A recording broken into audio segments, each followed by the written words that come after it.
Ladies and gentlemen, how do you do? My name's Alex. Welcome to my video on how to draw rendering or cross-hatching for your comic book style or illustrative drawings. This technique is used mainly to show gradation from dark to light, or also to help you show the form of your object. This was a technique that was made big in the 90s by artists like Todd McFarlane and Rob Liefeld. Now, this technique can be very sensitive. You can actually overdo it. That's something you really don't want to do, is overdo the rendering. I've done it before, especially when I was barely learning this technique, and I've been doing it for a couple years now, and I still tend to overdo it sometimes. So to give you guys some examples of what I'm talking about, if you've seen live drawings or classical drawings, you'll notice that objects gradiate from dark to light depending on the light source. Like right here, I did a couple practices using mixed media. I was using ink and pencil.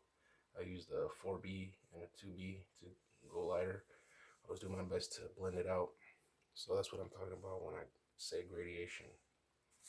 And right here, I also did a quick sketch or a study of a ball or a sphere. You can see the gas shadow and the darkness on this side gradiating towards light. So basically what rendering does is just simulates that effect, because when you're doing comic book art, you don't have much to work with. All you have to work with is black and white of the paper. So in order to best simulate that, you use rendering. And here's an example of a sphere I did using that technique, basically to simulate that. As you can see them side by side, the rendering is supposed to simulate the gradation. So when you look at it up close, of course, you're going to see the lines. However, whenever you look at it from far, you'll see the gradation kind of effect taking place.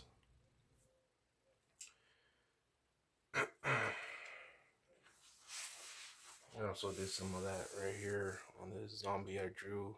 I did this alongside with David Finch. He recently did a video on drawing zombies, and I kind of followed along, and I kind of did, a couple of changes to make it more to my taste or how I would draw it. But you can see the lines right here, the cross hatching and the rendering. You can see how that helps go from dark to light.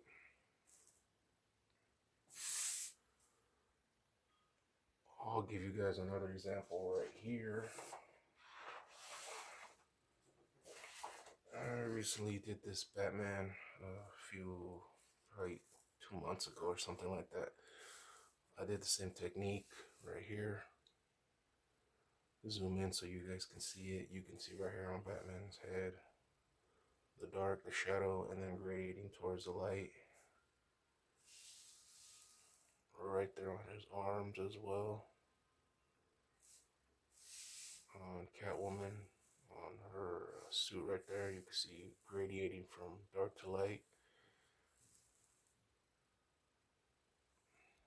And I'll look at it from afar. You can pretty much see that effect take place. So it's really a pretty cool technique to use. I like it.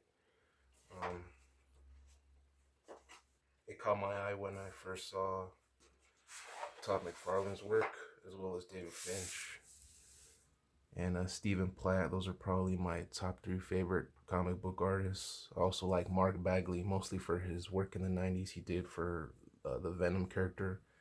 To me, I love the way he did Venom. So anyway, moving on to the examples, I already did a couple right here, so you guys can see. However, I'm going to try to do some on camera so you can see how I do it. It's really not difficult at all. The only thing is, it takes some practice to get used to it. And like I said, you can overdo it, so try not to overdo it too much.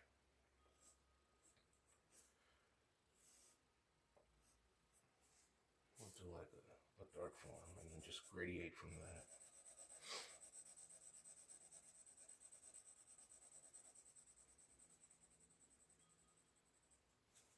Sharpen my pencil.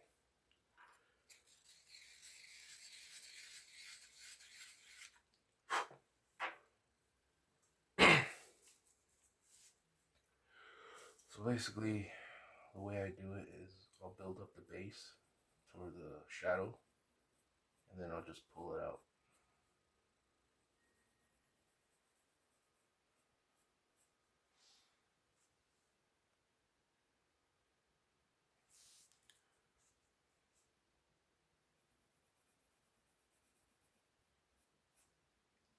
I apologize if my camera is a little shaky. I have it on a camera phone holder. It's really not the best.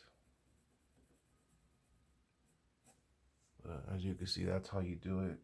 You just build up the base toward the shadow, and then as you pull out towards the light, you just make the line thinner. And then I just keep the lines as close as possible. You can honestly do variations of this. You can do it with the lines close together, or you can spread them apart to create different effects.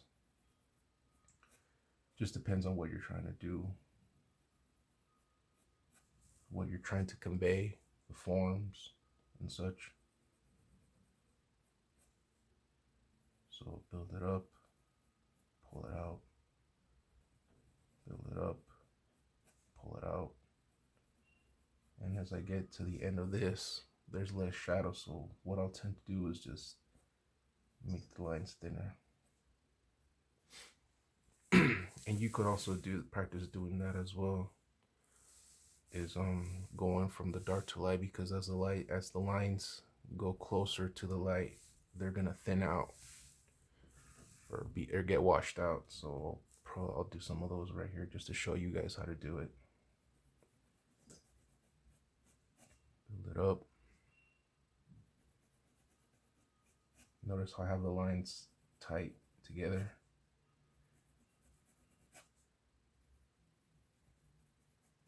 And as I get close to the top, toward the light, I'm gonna start thinning it out and just eventually kind of like that. I'll try to do another one right here. So it's really simple. Just build it up and then pull it out. It might sound like a broken record, but that's basically the technique it is. That's all you do. It's all there is to it. It's not difficult. As I said, it's going to take you practice to get the hang of it. It took me a good while. But with anything in life, you just got to put in the work and the time, and eventually you'll understand it. So another technique that you guys can do is cross hatching. And basically, as the name implies, what you're gonna be doing is just basically doing your rendering.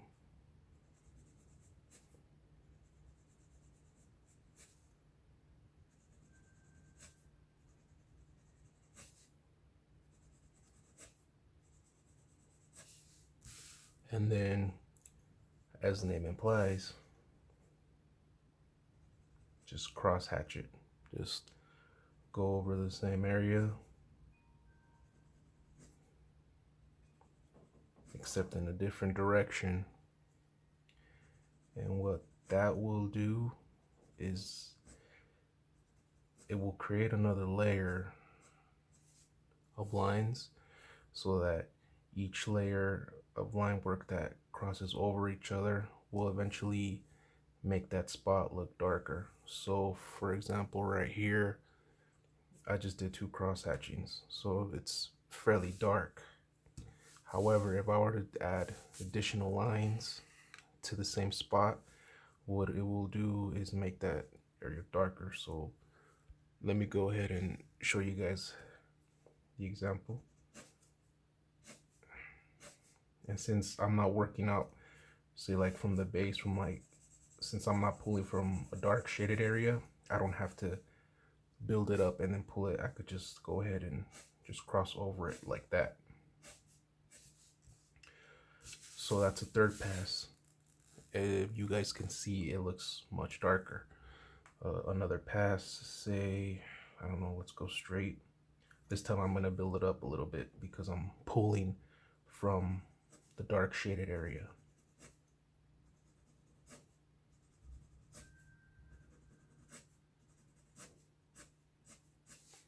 Now you guys can see that fourth pass gives it a more dense, dark shaded look.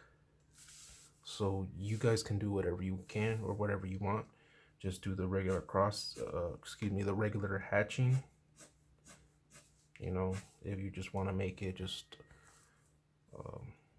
look like that, or just do the cross hatching.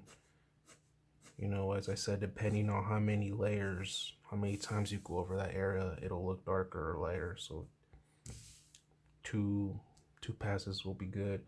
If you want to make it darker without completely shading the area in, just pass over that section a few more times. Just depends on what you wanna make it look like. So there we go with cross hatching.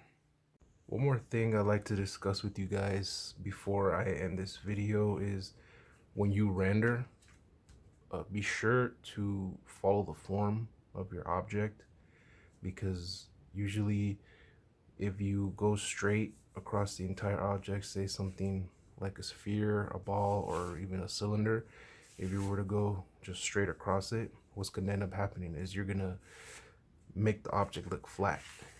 So to give you some examples, I drew two spheres right here. As you can see from the direction of the arrow, the light's gonna be coming sort of from the side, from the right, but like kind of the top. So you can see the shadow right here. On this side, I'm gonna show rendering following the form.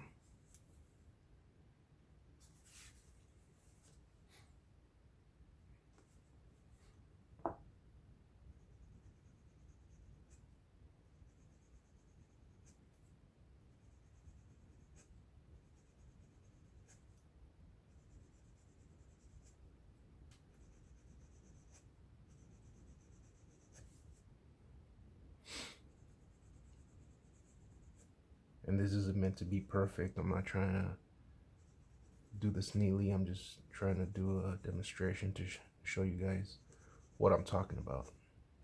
So if it's not neat, just don't worry about it.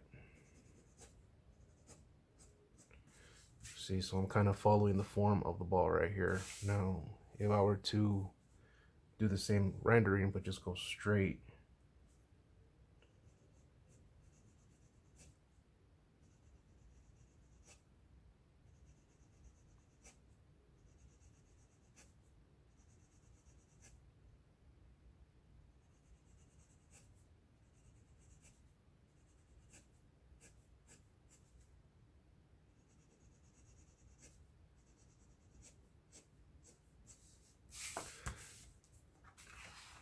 I'm not sure if you guys can tell the difference. It's a little hard to see because it's a ball, but you know, I'm trying on this part, on this sphere, I'm trying to go around it, follow the form. On this one, I just went straight.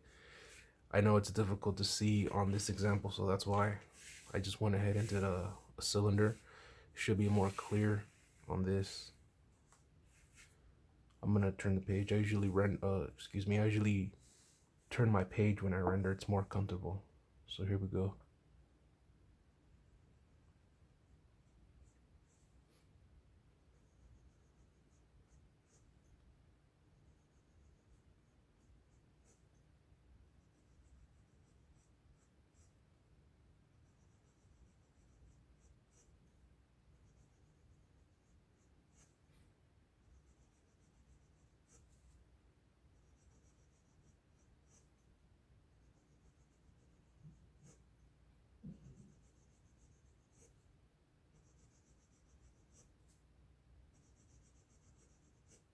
Again, I'm not trying to go for perfection here. I'm just trying to do this as quickly as I can just to show you the example. So I'm gonna just start going. wide.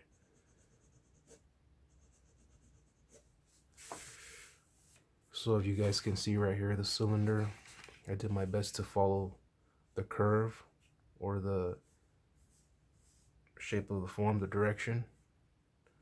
So rather than just going straight when you render objects like a cylinder or a sphere, go ahead and just curve around it, follow your forms. Because what that will do, it will allow you to convey the curvature. So like on your spheres, same thing. Anything that's cylindrical or has some kind of roundness to it, when you render, be sure to follow it. Follow that form. Go with it. Don't fight it. Kind of like this. Just go around it. Follow your forms.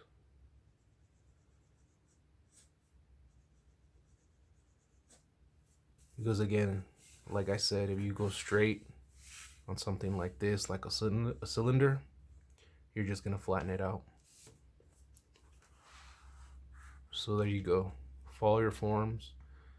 Don't go flat when you have cylinders, spheres, anything with the curvature on it. Follow that form. Go around it.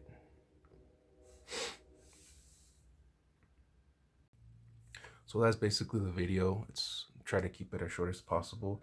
If this were some kind of formal class, what I would tell you guys to do is just practice this. Probably do a couple of studies of shapes or figures, and then just incorporate this into your shadow if this is what you want to get. Also, if you want to check out somebody who has a video on this as well, check out David Finch's page. He also did a video on this technique as well. He probably explains it a lot better than I do, but you know, this is just a quick thing to help you guys out on rendering. So I hope you guys enjoyed the video. I hope you learned something. If you did, please give it a thumbs up. Subscribe if you guys want to see more, and don't forget to hit that little bell to get notifications whenever I upload any new videos. You guys have a nice day.